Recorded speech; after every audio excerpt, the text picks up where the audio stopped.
Call to the booth. Got the AFC West up today. Can anybody beat the Chiefs? That's the main question in this division. Can anybody beat the Chiefs? Paul, drop that beat. Let's talk about it.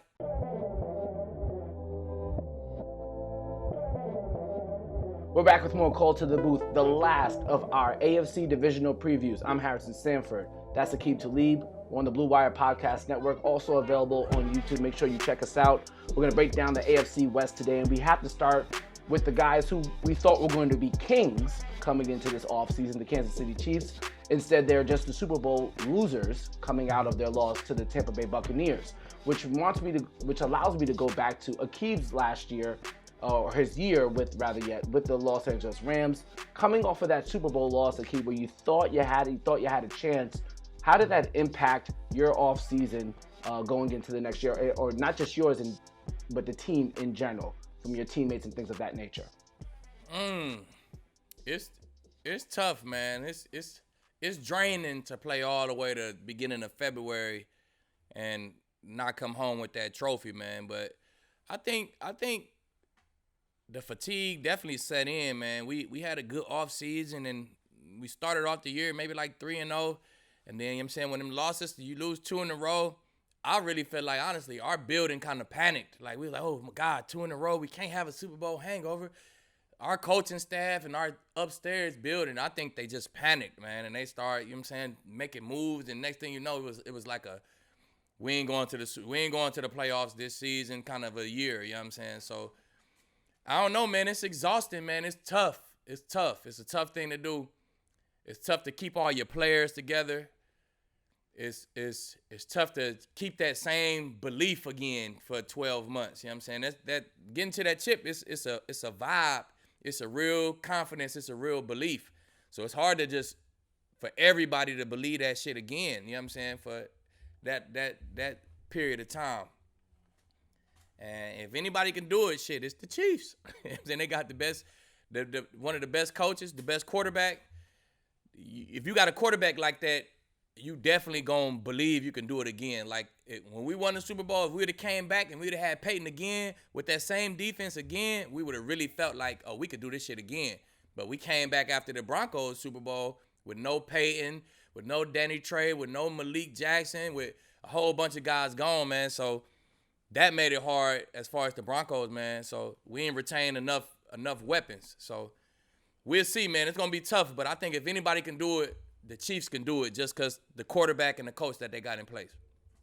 Yeah, and one of the reasons why they're not coming back as Super Bowl champions was that offensive line not being able to stand against that Buccaneers pass rush or the defensive unit in general. When you looked over at their offensive line, their improvement, I assume you would assume that they've made a massive upgrade or just an upgrade in general, getting Orlando Brown, Joe Thuney, Patrick Mahomes, at least what he shared on Twitter, has seemed very excited about the additions on that side of the ball. Definitely, man. Definitely. Big-time names added to that O-line, man. Some OGs even come back, man. You bring Long back. So, excuse me.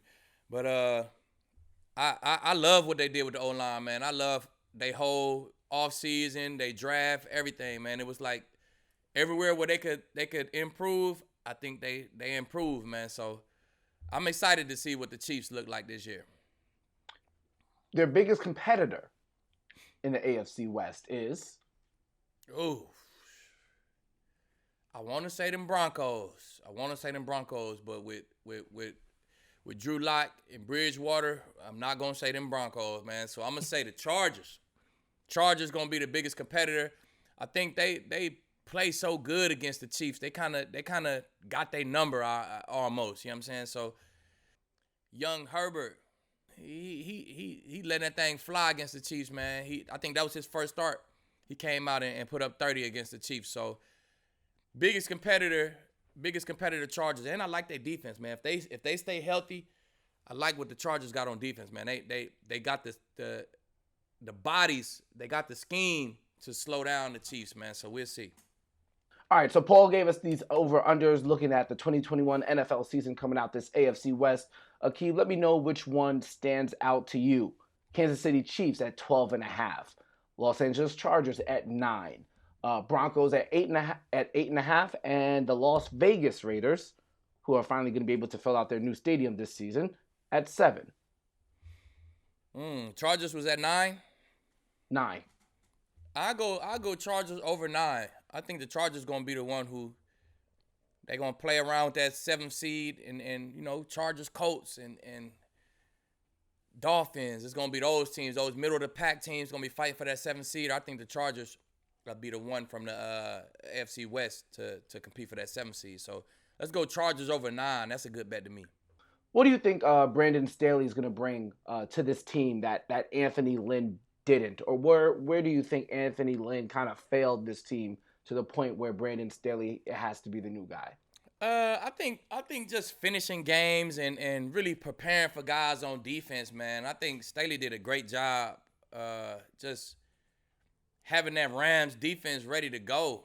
I mean, I know they had the players, but he brought out the best of guys like Troy and Darius. Man, he had them guys turned up, had them guys really believing in the scheme, and I think he'll bring that to LA as well. I mean, to the Chargers as well.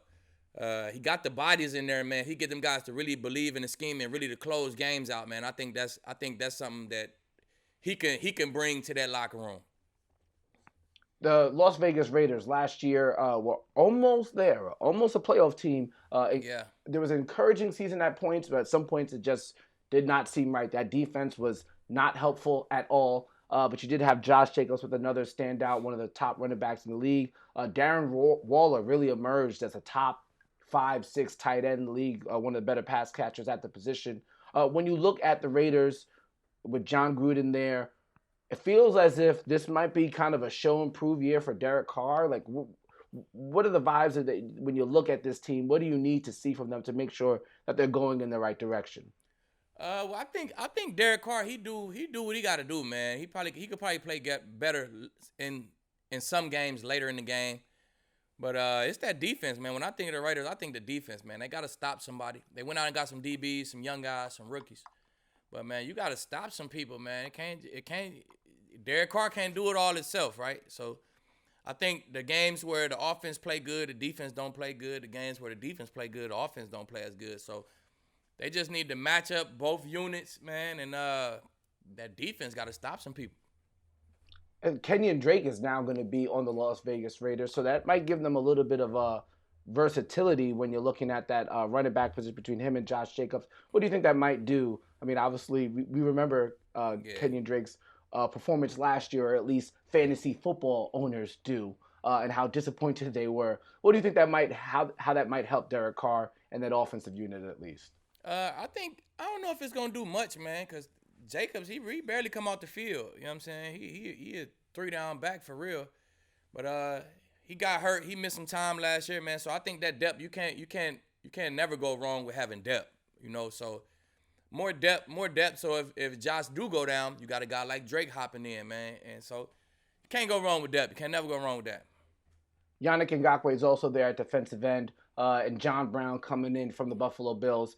He has to stay healthy. They did lose Nelson Aguilar, who, while he got made fun of while he was with the Philadelphia Eagles, he was a very impactful player for the Las Vegas Raiders last year. So we'll see how that turns out. Before we head home, Paul, can you hit us with some odds, please? Yeah, so the biggest movement, which is kind of crazy, has been the Broncos. Like draft night, all those rumors about Aaron Rodgers, all that. Mm-hmm. They went from 60-1 to win the Super Bowl. They're sitting at 25-1. Vegas kind of hedging their bets. They don't want to take a bunch of money there.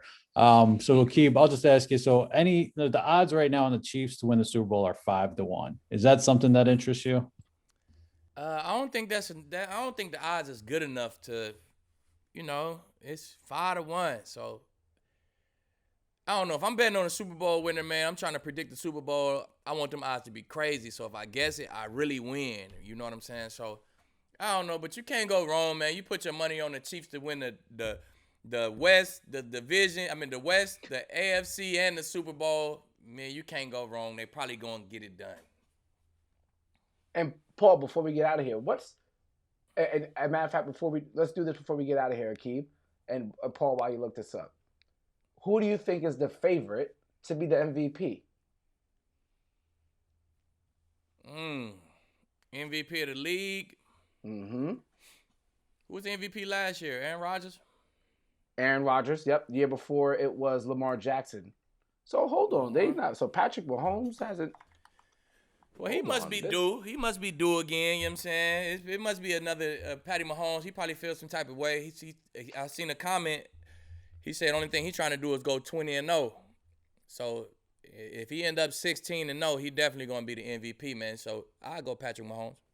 I might throw Tom in there too, man. With these weapons, with Tom in his second year, I think they gonna start off on like absolute fire while they healthy.